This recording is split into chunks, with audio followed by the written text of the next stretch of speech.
This is everything I read in the first week of January. I finished an Ember in the Ashes series. Well, technically this was like right before New Year's, but still part of the same week. And Ember in the Ashes series destroyed me, ripped out my heart. It was a brutal series, and I'm so surprised that it's considered YA. I had such a good time with this. This is one of my top favorite fantasy reads. And I read Air, which is the spin-off, and I'm not a huge fan of spin-offs sometimes. They just don't quite hit as well.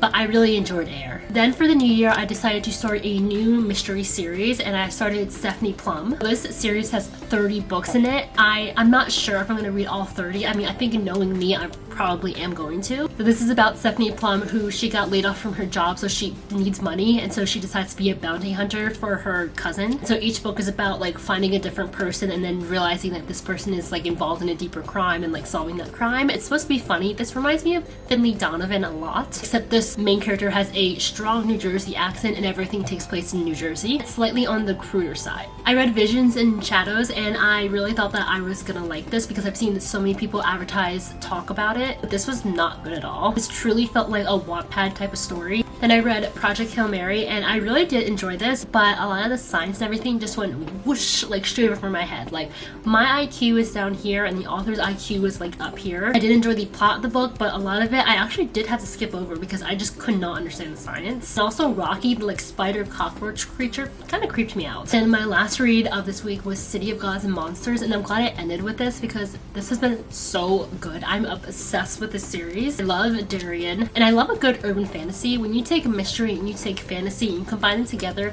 that is a perfect combination for me. So that was everything I read this week, and I will be continuing the House of Devils series next week.